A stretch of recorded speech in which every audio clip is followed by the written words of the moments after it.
Goeienaand, liewe luisteraars, dit is Loot Jooste. Ek groet hier uit welkom uit. U moet maar verskoon vir al die byklanke wat u dalk vandaan kan hoor in die agtergrond. Ek is nie by my huis nie. Soos moet maar die geluide wat uitkom en die honde wat blaf, moet ons maar verdra.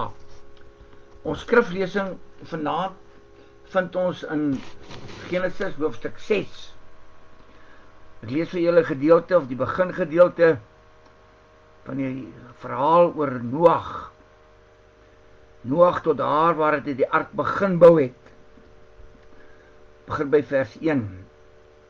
Toe die mense baie begin word het op die aarde, en daar vir hulle dogters gebore is, het die hemelwesens gesien, die dogters van die mense is mooi, en het hulle getrou met die dogters van hulle keuse. Toe sê die Here, my gees sal nie meer so lank in die mens bly nie, want hy is sterflik. Sy lewensduur sal nou 120 jaar wees. Aan daardie tyd was daar ook reëse op die aarde, en ook daarna, wanneer die hemelwesens na die dogters van die aarde gekom en kinders by hulle gehad het. Hulle was die sterk mense van die oudheid, die manne van naam. Toe die Here sien hoe groot die verdorwenheid van die mens op aarde is, en dat hy sy lewe lang net slegte dinge bedink, was die Here bedroef daaroor, dat hy die mens op aarde gemaak het. Dit het die Here diep gegrief. Die Here het gesê, ek sal die mens wat ek geskep het wegvee van die aarde af, mens en dier, ook die wat kruip, die voëls, want ek is bedroef daaroor, dat ek hulle gemaak het. Maar Noag is deur die Here begenadig. Noag was 'n regverdige man. Onder sy tydgenote was hy onberispelik, en hy het naby God geleef. Die aarde was korrup in die oë van God, vol geweld. Hy het die aarde gesien, dit was korrup. Elke mens op aarde se lewe was verrot. Toe sê God vir Noag, ek het besluit om 'n einde te maak aan alle mense, want deur hulle toedoen is die aarde vol geweld. Ek gaan hulle saam met die aarde verdelg. Maak vir jou 'n ark van goeverhout. Ek gaan 'n oorstroming oor die aarde laat kom, om al dit wat daarop lewe te verdelg. Elke lewende ding onder die hemel, alles wat op die aarde is, sal omkom, maar met jou wil ek 'n verbond sluit. Kom ons maak die oë toe en ons bid saam. Almagtige Here God, in die naam van die enige gebore Seun Jesus Christus, loof en prys ons die groot en heilige naam vir die wonderlike geleentheid wat ons weer het, om rondom die woord te kan vergader, Here. Ons kom bid ook in hierdie aand, liewe Here, dat U vir ons sal aanraak deur die kragtige werk van die Heilige Gees, dat ons sal hoor wat U vir ons wil sê, dat ons ook sal gaan en die boodskap wat ons gekry het en ontvang het van U Gees, dat ons dit sal gaan uitdra aan hulle wat ook nog nie hulle weg na U gevind het nie, Here. Hulle wat nog in hierdie wêreld lewe. Wees ons naby en praat U met elkeen van ons, Here. Bid dit in Jesus se naam, amen. God speel nie met sonde nie. God haat sonde. So erg, dat hy drasties daarteen optree, elke keer, wat het aan die begin van die skepping voorkom.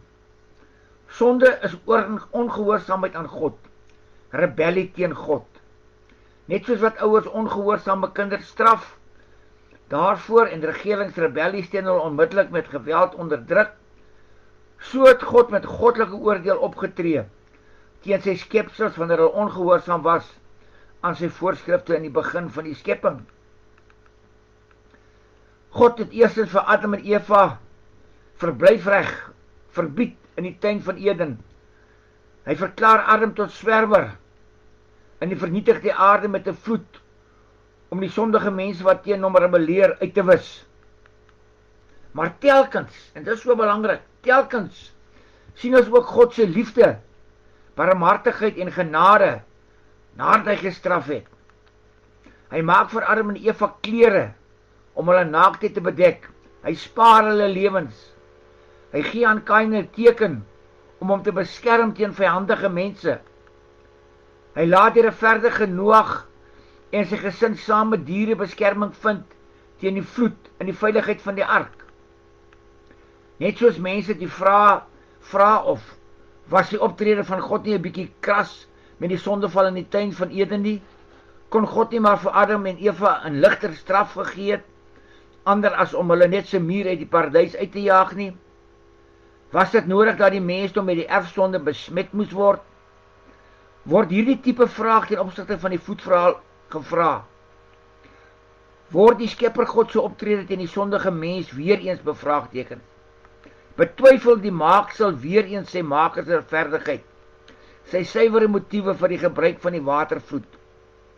Word die vraag weer eens gevra, was dit nou werklik regtig nodig? Was dit nie weer eens 'n bietjie kras soos in die geval met Adam en Eva en met Kain gewees van tevore nie? Nou, ongeveer 1700 jaar na die sondeval, is God so teleurgesteld en kwaad vir sy skepsels, dat hy besluit het tot hiertoe en nie verder nie.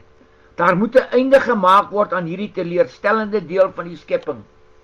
Weereens, soos met Adam, Eva en Kain, moet God ingryp om die doel van die skepping, sy eer en verheerliking in Jesus Christus in werklikheid te laat word. Op die vraag, was die vloed nou regtig nodig, is die antwoord 'n baie besliste ja.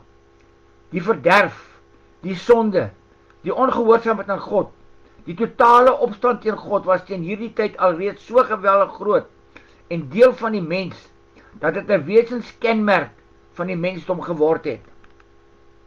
Gewoonlik besef 'n mens nie hoe diep jou oortreding in God se hart en in die lewens van ander mense insny nie.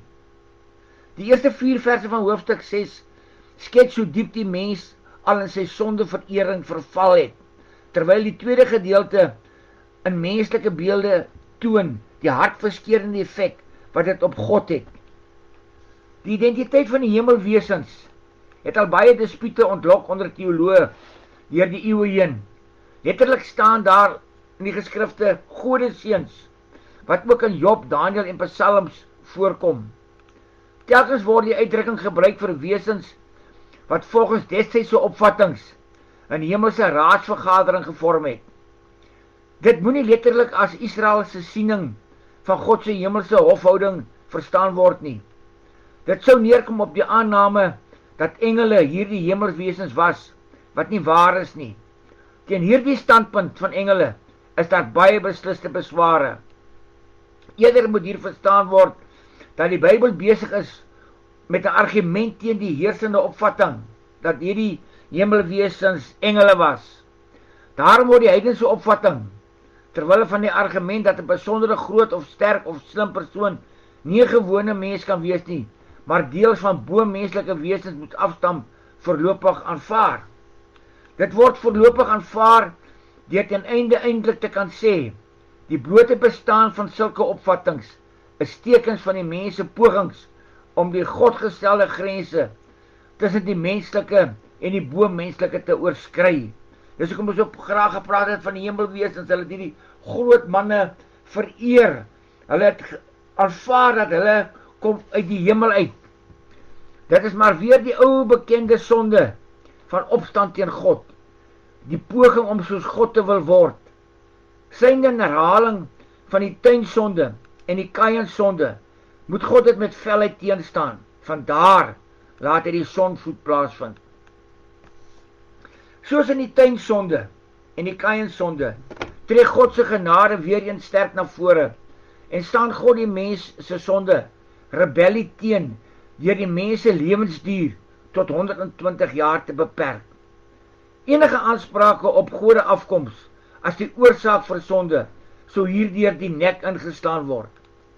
Hierdie gedeelte oor die rol van die hemelwesens in die mens se sonde verval, wil nie net die verregaande opstand teen God beskryf nie, maar neem ook standpunt in teen die vrugbaarheidsgodsdienste wat bekend was in daardie jare, vir hulle heilige huwelike tussen 'n mens en 'n verteenwoordiger van hun godheid. Daarnaas wil die gedeelte ook heldeverering as sonde uitwys. Sodra heldeverering die omvang van vergoddelikking aanneem, is dit niks anders nie as opstand teen God. Daarom het hierdie mense van die ou tyd, in die tyd van Noag spesifiek, hierdie groot mense, hierdie reuse, wat nou later as kinders van die huwelike tussen hierdie hemelwesens en die mooi dogters ontstaan het, amper soos gode gehanteer, wat natuurlik heeltemal in opstand teen God is, want God sê, niemand mag eers 'n afbeelding van hom maak nie. Hy alleen is die skepper God. Hy alleen is liefde. Die insnyding of uitwerking van die sonde op God sê onomwonde dat dit God bedroef het dat hy die mens gemaak het. Dit kan ook gesê word dat dit God berou het dat hy die mens gemaak het. Beteken dit nou dat God erken dat hy 'n fout gemaak het? Nee, dit is verseker nie wat hier bedoel word nie. Hier word die woord gebruik om omskrywing van God se droefheid oor alles wat die mens oor hulle self gebring het, van daardie vertaling bedroef te bespreek. Die woord bedroef of berou gee uitdrukking aan die skerpte waarmee die sonde insny in die hart van God. Ons weet almal self hoe voel dit wanneer ons bedroef is. Ons weet almal self hoe voel dit om berou te hê. Ons weet almal hoe voel dit om te rou oor 'n geliefde wat ons verloor het. Ons voel almal hoe voel ons wanneer ons bedroef voel en wanneer ons gegrief voel, wanneer ons kinders teen ons in opstand kom. Nou dis soos God gevoel het. Die woord bedroef of berou gee hier uitdrukking aan die skerpte waarmee die sonde insny in die hart van God. Ons kan die gevoel vergelyk met die van liefdevolle ouers, van 'n ongehoorsame, liefdelose, respektlose, hartseer veroorsakende, beterweterige, opstandige kind. Die Here was jammer dat die mense die sonde en die dood gekies het en nie die regte verhouding met hom of in die regte verhouding met hom wou lewe nie. Want sonde sny nie net in die hart van God nie, maar ook in die lewe van die mense naby aan die opstandeling, naby daardie persoon wat rebelleer teen God. Hulle kry ook seer, veral hulle wat in 'n verhouding met God lewe, kry seer wanneer hulle sien hoe opstandig hulle geliefdes raak teen God, hoe hulle God totaal ignoreer en net 'n eie wil, eie paadjie loop in hierdie lewe, waarin God nie in berekening gebring word nie. En dit wat gebeur het in die tyd van Noag, die mense het net op hulle eie aangegaan, hulle het agter hierdie hemelwesens en hulle mooi dogters se verhoudings aangehardloop, sodat daar gode seuns vir hulle in die wêreld gebring kan word, hierdie reuse mense, wat deur almal bewonder is en verafgod is. Die mense sonde het die Here so diep bedroef, dat daar letterlik geskryf staan, dat het hom gegrief het. Ons ken almal die woordjie gegrief, wanneer gegrief is eintlik erger as bedroef, dis erger as berou, dit maak jou nog kwaad ook, by die teleurstelling kom ook nog die kwaad, dit is hoekom ons praat van die woord gegrief, en dis hoe God was, die Bybel sê vir ons, God was gegrief deur die mense optrede. Dis presies hierdie selfe woord, wat in Genesis 3, vers 16 tot 17 gebruik word, ten opsigte van die pyn, waarmee die vrou kinders in die wêreld sou bring, en die swaar kry, waarmee mense bestaan moes maak. Hierdie pyn van die vrou, en hierdie swaar kry van die mensdom as geheel, om te bestaan, spruit uit die feit, dat Adam en Eva, die oorspronklike skepsels wat, as God se beeld, en as sy verteenwoordiger op aarde gemaak is, hom gegrief het, toe in ongehoorsaamheid teen hom gegaan het, teen hom gerebelleer het, omdat hulle soos God wil wees, want hulle wou daai kennis gehad het, soos die slang hulle beloof, om soos God te wees.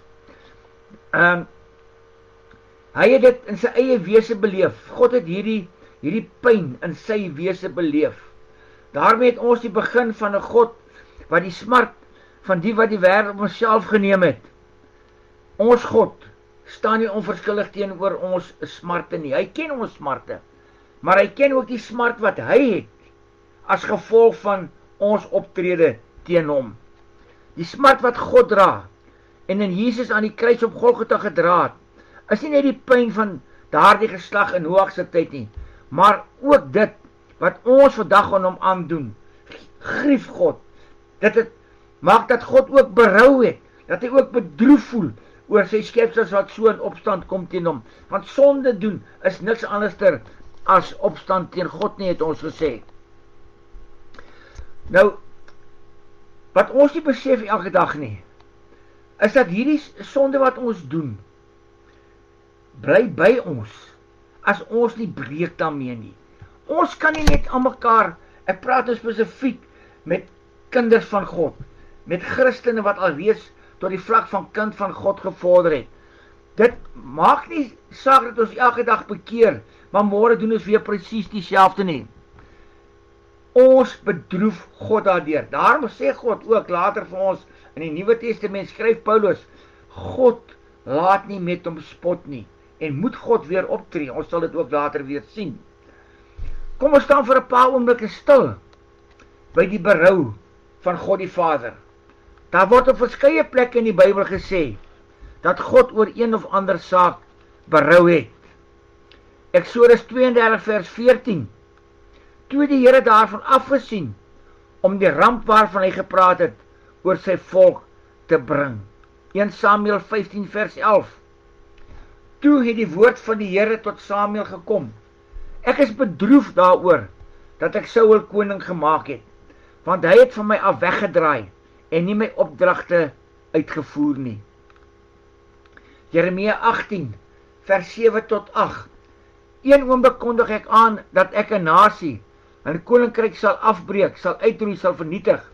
Maar wanneer die nasie hom bekeer, van sy boosheid, waarom ek hom wou straf, sien ek af van die straf, wat ek oor hom wou bring.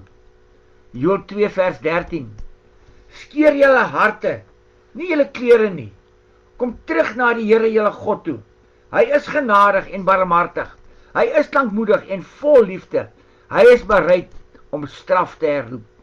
Jona 3 vers 10, toe God sien wat hulle doen, en hoe hulle bekeer van hulle verkeerde dade, het hy afgesien van die ramp wat hy gesê het, hy oor hulle sal bring.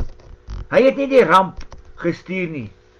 Ek wil net gou vir 'n oomblik hier stil staan. Dis eintlik, die hele boek van Jona is eintlik vreeslik snaaks. Jona moes gegaan het na die stad Ninive toe, en hy moes hulle tot bekering gelei het, maar hy het besluit nie, hy wil nie God se opdrag uitvoer nie, want hy het nie gehou van die mense van Ninive nie, en het aan mekaar van God weggehardloop, en hy was baie kwaad vir God, omdat God uiteindelik sy straf van hulle afgesien het. Ons weet van beter, deur Jesus Christus, wat alreeds vir al die hele wêreld se sondes betaal het, moet ons bly wees, wanneer net selfs een mens tot bekering kom. Ons sien dus in hierdie aangehaalde verse, dat het elke keer dieselfde gedagte is, wat net in ander woorde gestel word.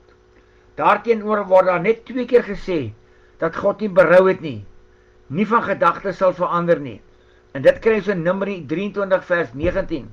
God is nie 'n mens, dat hy so lieg nie, 'n mens dat hy van gedagte sou verander nie. Sou hy iets sê en dit nie doen nie? 'n mens dat hy van gedagte sou verander nie? Sou hy iets sê en dit nie doen nie? Iets beloof en dit nie uitvoer nie? En in 1 Samuel 15 vers 29. Die ewige van Israel lieg nie, en hy verander nie van gedagte nie, want hy is nie 'n mens dat hy van gedagte sou verander nie. Nou hoe moet ons dit dan verstaan? Lyk dit vir ons asof die Bybel homself weer spreek? Die een oomblik is God bedroef oor dinge wat hy teen mense wou gedoen het en hy verander, en die volgende oomblik sê die Bybel vir ons, God verander nie van gedagte nie. Kom ons kyk 'n bietjie wat dit beteken vir ons. In beide hierdie 2 laaste gevalle word oor berou, gaan dit nie oor 'n beskrywing van God se karakter nie, maar oor spesifieke sake. In Numeri gaan dit oor Biliam. Word dit aan Biliam gesê om daarmee sy eie ongeloofwaardigheid aan die kaak te stel. Ons ken die verhaal van Biliam. As hy dalk sou meen dat God net so ongeloofwaardig is as hy, maak hy 'n groot fout, want God is die betroubare een wat sy voorneme uitvoer. In die geval van 1 Samuel 15 vers 29 sê Samuel vir Saul dat die Here die koningskap van hom gaan afskeer En Saul moenie dink dat die betrokke aankondiging gewysig gaan word nie. Om dit te beklemtoon dat dit 'n onveranderbare saak is, word toegevoeg dat die Here nie van gedagte verander nie. Samuel sê, die Here gaan nie van gedagte verander. Hy het klare besluit geneem dat Saul se koningskap, sy familie sal nie hom opvolg as konings in sy nageslag nie. Ons weet almal hoekom dit so is, want Saul het ook gegaan na die heks van Endor en het met die heks gepraat om vir Samuel op te roep. En hy het baie ander dinge gedoen wat teen die wil van die Here was voor dit nog. Om te beklemtoon dat dit 'n onveranderbare saak is, word daai gedeelte toegevoeg deur Samuel dat die Here nie van gedagte gaan verander nie. In beide gevalle gaan dit dus oor spesifieke aankondigings, oor spesifieke sake wat nie gewysig gaan word deur God nie. Die meeste tekste, soos aangehaal, dui egter daarop, dis daai eerste 4 tekste wat ons aangehaal het, dat God wel van gedagte kan verander.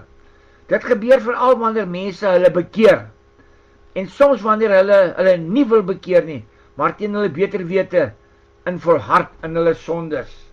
Dan kan God van gedagte verander. Hy sal hulle verlos, maar hy kan hulle ook straf.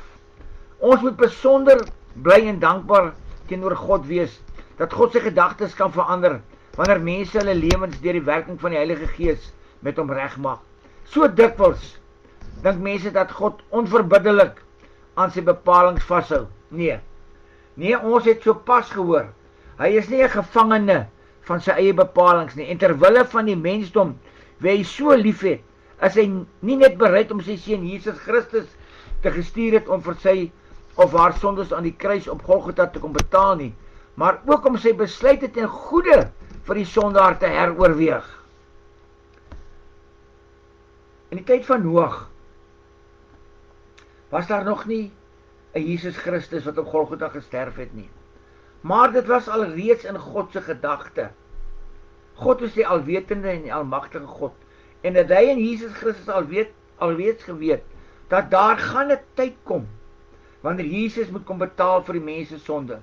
God was dus al klaar, hy het gesê, op hoeveel plekke in die Ou Testament, hy moet die sonde straf. Hy straf die sonde, soos in Spreuke 28 vers 13 byvoorbeeld.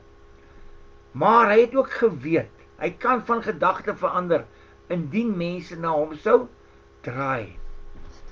En elke keer, dan neem God, wanneer sy gedagte verander ten opsigte van die sonde wat mense doen, dan werk dit ten goeie vir die sondaar.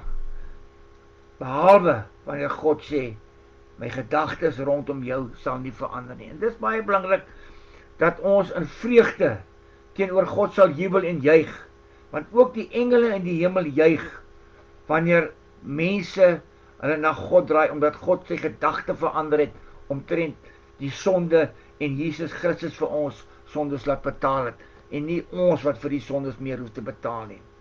Jesus is aan die woord in Lukas 15 vers 7, hy sê, ek Jesus sê vir julle, daar is groot vreugde in die hemel, as een sondaar na God toe terugkom. Ja, daar is groter blydskap oor een mens, wat van die verkeerde pad af terugkom, as oor al God se kinders wat elke dag doen, wat hy van hulle vra. Die vernietigende krag van stormwater, en die mensdom van ouds af, al met vrees vervul. Die sonvloedverhaal illustreer hoe afskuwelik sonde vir God is, maar ook hoe diep sy genade uitreik. Gelukkig is die mens, wat aan tye van sulke rampe, hulle op God beroep, want hy is sowel die skepper God, oor die natuurmagte, maar hy is ook die genadige redder God, oor die mens. In die verhaal van die sonvloed, kon net 'n paar mense hulle beroep op die skepper God, as redder God, omdat een mens die reguit pad met God geloop het, naamlik Noag. Noag se lewe was vir God aanneemlik. Was Noag dan so goed en die ander so sleg? Nee. Die Bybel sê dit nie vir ons en hy bedoel dit ook nie. Noag het by God genade gevind op grond van 2 redes. In eerste rede, hy het eerder die regte gesindheid teenoor God gehad, as dat hy die regte gedrag geopenbaar het. Met ander woorde, Hy was geen heilige gewees nie. En die tweede rede is, Noag het God op sy woord geneem en hom geglo. Omdat Noag dit gedoen het, het God hom regverdig verklaar en onberispelik, asof hy soos 'n offerdier geen tekortkoming gehad het nie. Onthou, 'n offerdier moes perfek gewees het. 'n Offerdier moes nie siektes gehad het, hy moes nie blind gewees het, hy moes nie krepeel gewees het nie. Omdat Noag vir God op sy woord geneem het en in God geglo het, daarom het God hom regverdig verklaar en hom onberispelik verklaar, asof hy soos 'n offerdier wat geen tekortkominge het opgetree teenoor God nie. Nou dit is wat God doen met die sondaar, wat hom aanneem en op hom vertrou. Al is ons alles behalwe volmaak, as ons sy liefdesroep antwoord, dit wil sê God se liefdesroep antwoord, sy uitreik na ons antwoord, en ondanks al ons sonde, God op sy woord neem en vertrou op sy seun, verklaar hy ons ook regverdig. Dis waaroor dit gaan in die Nuwe Testament. Wanneer jy die stem van die Heilige Gees hoor, en jy sê, ja Here Jesus, ja hier kom ek, en jy nooi Jesus in jou hart in, jy gee jou lewe oor aan hom, dan sê die Bybel vir ons, word ons ook aangespreek as heiliges. Paulus in die ou vertaling, in die 1933 vertaling, begin hy omtrent al sy briewe heiliges, geagte heiliges, want kinders van God is geheilig deur God. Dis iets anders as hierdie synsverklaring van sekere kerkdenominasies. Habakuk 2 vers 4 sê vir ons, die vyand is vol van homself, maar sal nie oorleef nie. Maar mense wat die Here met 'n opregte hart dien, sal lewe as hulle aan hom getrou bly. In die wêreld waar onreg seevier, vra God vandag nog vir ons, aan watter kant skaar jy jou? Is jy deel van die sondige mensdom, wat hulle self teen my verhef en my heerskappy verwerp? Dan stuur jy af op 'n ondergang, op jou eie ondergang. Is jy my kind wat onwrikbaar op my vertrou? As alle sekerhede rondom jou begin tuimel, dan sal jy leef. Is dit nie wonderlik nie? Hierdie gedeelte van Habakuk wil ek net weer vir u lees, Habakuk 2 vers 4. Die vyand is vol van homself, maar sal nie oorleef nie. Maar mense wat die Here met 'n opregte hart dien, sal lewe as hulle aan hom, dat hulle sê God, getrou bly. Wanneer die wêreld moeilik is hier rondom ons, dan moet ons net aan God vashou. Ons moet net getrou bly aan hom. Hy sal altyd na sy kinders omsien. Want daar is 'n vader-kind verhouding tussen jou en God. En wat 'n vader sal vir sy kind 'n slang gee as hy vir hom brood vra? Wanneer ons na God toe kom met ons probleme, luister hy, en hy sal vir ons 'n oplossing gee. Die probleem lê altyd ons vertroue in hom. Hoeveel keer vra ons vir God om ons uit 'n probleem uit te help, en dan begin ons sommer dadelik self om hierdie probleem op te los. Dit is nie soos wat God werk nie. Ons moet God kans gee. God werk partykeer vinnig. Dit het al in my lewe gebeur, dat ek vir my knie opstaan, dan is die oplossing klaar daar. Maar dit het ook in my lewe al gebeur, dat ek oor maande besef, maar die oplossing wat ek vir God voorgebid het, is nie God se oplossing nie, dis die ander een wat die oplossing is. Ons moet net vertrou op God. Romeine 1 vers 17. In die evangelie kom juist tot openbaring. Dit beteken, die evangelie sê vir ons, dat God mense van hulle sonde vryspreek, enkel en alleen omdat hulle glo. Dit is soos daar geskrywe staan, elkeen wat deur God vrygespreek is, omdat hy glo, sal lewe. Wat 'n kragtige skrifgedeelte is dit nie. Dit is een van my geliefkoeste aanhalings uit die Bybel uit. Dit sê vir ons kort en kragtig, wat is die uitwerking van die evangelie?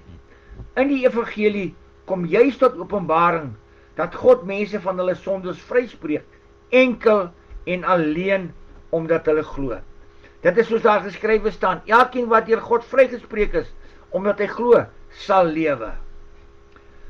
Deur geloof in Jesus Christus alleen sal daar redding vir mense wees. God spreek hulle vry van hulle sondes, enkel en alleen vir hulle geloof in Jesus Christus, nie vir die werke wat jy doen nie. Want ons beste werke wat ons doen, skiet ver te kort om God se aandag eers te trek. 1 Korintiërs 6 vers 11. En so was party van julle juis ook. In die vorige gedeelte van hierdie hoofstuk haal Paulus 'n klomp sondes aan wat die mense in Korinthe gedoen het. En nou gee hy kommentaar daarvoor. Nou praat hy met die kinders van God en hy sê, en so was party van julle juis ook. Dit wil sê vol sonde. Maar julle het julle sonde laat afwas. Julle is geheilig, julle is vrygespreek in die naam van die Here Jesus Christus en deur die Gees van ons God. Paulus sê duidelik dat mense wat hulle skuldig maak aan die sondes wat hy in hierdie verse 9 en 10 van hoofstuk 6 aanhaal, sy lewens deur Christus verander kan word. God skryf hulle nie af nie. Hy sê nee mense, julle doen hierdie sondes, julle was soos daai mense gewees. Dit dra vir ons die boodskap oor dat maak nie saak hoe vuil jou lewe van die sondes is nie. As jy omdraai na God toe, dan sal hy jou aanvaar en hy sal jou sondes afwas deur die bloed van ons Here Jesus Christus. As 'n mens egter bely dat jy 'n Christen is en jou sondes volhard sonder om berou te toon, moet die persoon weer 'n slag baie eerlik selfondersoek doen om vas te stel of hy of sy werklik in Jesus Christus glo. Daar kom ons weer by daai woordjie uit nominale Christene. Ek is 'n Christen, want my pa is 'n Christen en my ma is 'n Christen. Ek bly in 'n land wat 'n sogenaamde Christenland is. Ek gaan Sondag kerk toe. In die skole het ons vroeër jare godsdiens gehou. Ek gaan Sondagskool toe gegaan. Ek is aangeneem en voorgestel in die kerk. Maar die oomblik as ek by daai kerkdeure uitstap, dan leef ek in die paradys van die duiwel. Dan is ek een van sy voorste ondersteuners. Dan doen ek alles wat teen die wil van God is. Sonde is teen die wil van God. En daarom wil ek vanaand vir jou vra. Jy wat so roem daarop dat jy 'n Christen is jy 'n kind van God? 'n kind van God sondig nie meer nie. 'n kind van God is nie meer 'n sondaar nie. Onthou net dit. 'n kind van God is nie 'n jammerhartige sondaar nie. Ja, ons is van nature nog altyd 'n sondige wese, maar ons is nou 'n kind van God deur die kragtige werk van die Heilige Gees en deur die soenverdienste van ons Here Jesus Christus. Galasiërs 2 vers 15 tot 16 sê vir ons is Jode van geboorte en nie sondaars uit die heidene nie. En tog weet ons dat 'n mens nie van sonde vrygespreek word deur die wet van Moses te onderhou nie, maar alleen deur in Jesus Christus te glo. Geen mens word vrygespreek op grond daarvan dat hy of sy die wet onderhou nie. Ek wil ook net vir u sê, geen mens is goed nie. Die Bybel sê vir ons, niemand is goed nie, behalwe God. So jy kan nie vir jouself tevrede stel, vir jouself die saak uitsorteer deur te sê, maar ek doen nie dit nie, en ek doen nie dit nie, en ek doen nie dit nie, daarom is ek 'n goeie mens, of daarom is ek, omdat ek 'n Christen is ek 'n kind van God. Nee. En niemand van ons pleeg moord nie, maar die Bybel sê baie duidelik, die Here Jesus sê, as jy net vir een mens sê, jou idioot, dan het jy klaar moord gepleeg. Nee, ek slaap nie by ander vrouens nie, ek is 'n getroude man, ek is 'n jong man, ek slaap nie saam met my meisie nie, maar die Bybel sê, as jy net na 'n vrou kyk, met die verkeerde kyk, het jy klaar egbreek gepleeg. Ons kan met reg vra, hoekom moet ons dan nog die 10 gebooie onderhou, as dit nie tot ons redding bydra nie? Nee, dit dra nogal tot ons redding by. Nie tot ons redding self, maar dit oor die lewenswys wat ons het. Die antwoord is baie dood eenvoudig, en Paulus gee dit vir ons in Romeine 7 vers 12. Daar skryf Paulus, die wet is dus heilig, en sy voorskrifte is heilig, en reg, en goed. Die wet voorsien aan die kind van God die riglyne, waarvolgens sy of haar lewe ingerig moet word. Nie omdat jy kind van God wil word nie, maar omdat jy dit klaar is, en nou ook soos een wil leef. Hoe sal ek en jy ons sondes ken? Ons ken ons sondes deur die wet. Want die wet sê vir ons wat is verkeerd en ons moet daarby bly. Ons moet net die breër aspekte van die wet ook deur die kragtige werk van die Heilige Gees begryp. Hebreërs 10 vers 38 tot 39 sê die volgende: En wie deur my vrygespreek is, omdat hy of sy glo, sal lewe, sê God. Maar as hy of sy terugdeins, het ek aan hom of haar niks meer nie. Maar ons is nie van die wat terugdeins en verlore gaan nie. Nee, ons glo en ons sal lewe. Dit sê die Hebreërs skrywer. God sê, wie deur my vrygespreek is, omdat hy of sy glo, sal lewe. Maar God sê ook, die een wat terugdeins van my af, aan hom het ek niks meer nie. Maar dan sê die Hebreërs skrywer, maar ons, kinders van God, sal nie meer terugdeins en verlore gaan nie.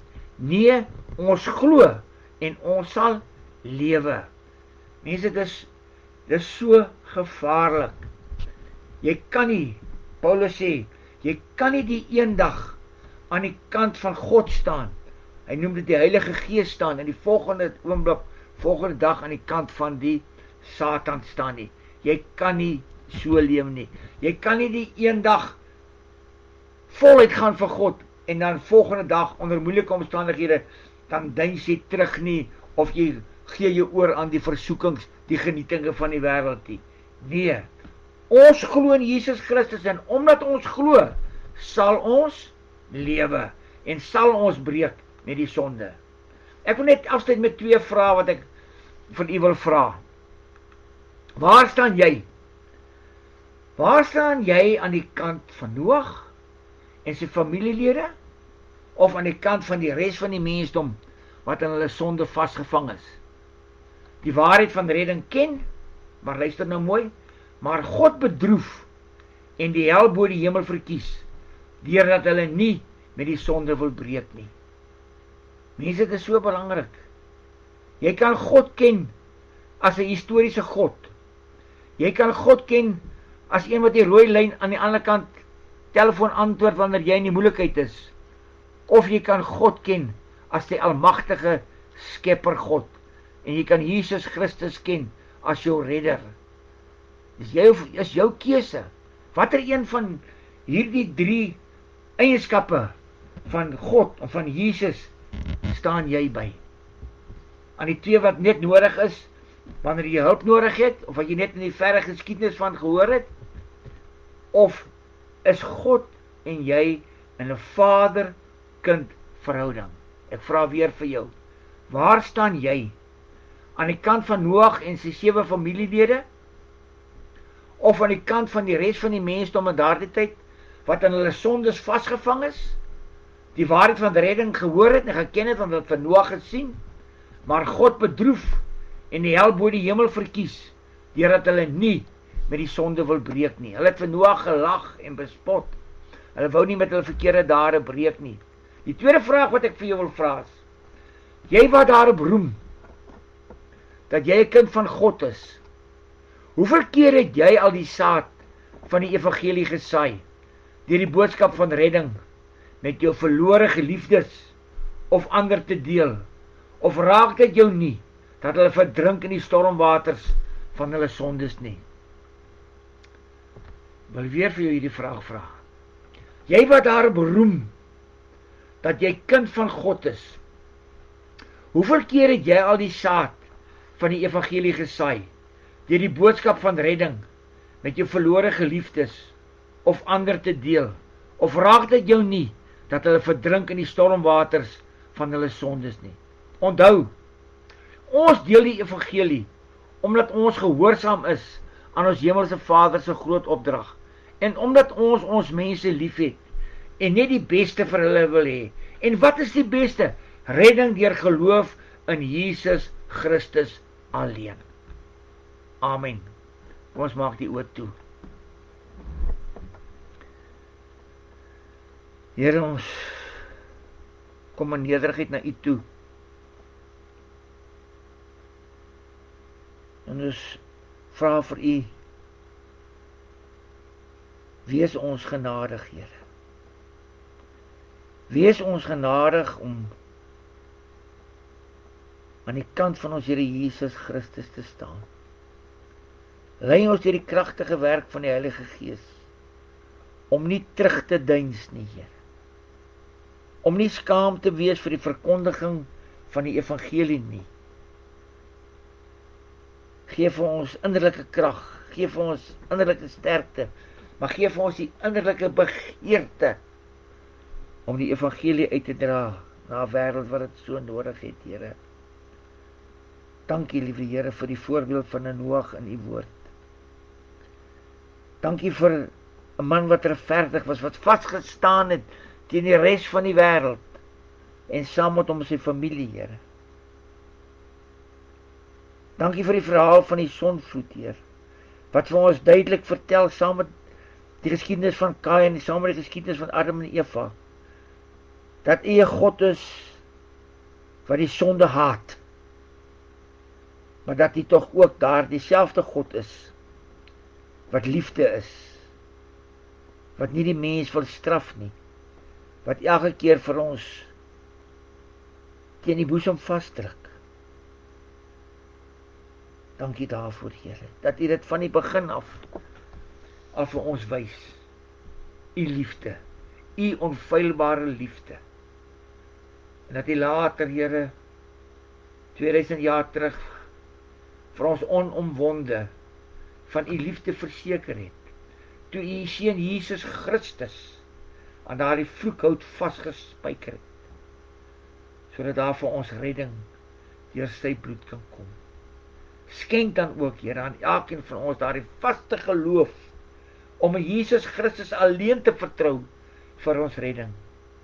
Nie op die goeie werke wat ons doen, Here, nee, laat ons besef dat die goeie werke wat ons doen ons in gehoorsaamheid aan U, omdat U vir ons die opdrag gee om na die wees en die weduwee om te sien. Maar ons doen dit, Here, nie om gered te word nie, maar om vir U te sê, dankie. Dankie vir ons Here Jesus. Dankie vir wat U vir ons gedoen het, Here. Ons goeie werke is lofbetuiging en dankbaarheid vir wat U deur Jesus vir ons op Golgotha gedoen het. Wees met ons, Here, tot ons weer volgende keer by mekaar kom. Laat ons ook luister na die stem van die Heilige Gees in die week wat voorlê. En laat ons sal groei, positief sal groei in ons verhouding met U. Bid dit in Jesus se naam. Amen. Net voordat ons afsluit, maak gebruik van die Bybel in praktyk en ook in sekere artikels, skrifgefundeerde artikels wat ek vind in Google, en ek maak gebruik van verskillende vertalings van die Bybel in Afrikaans. Tot 'n volgende keer, mooi loop saam met die Here Jesus.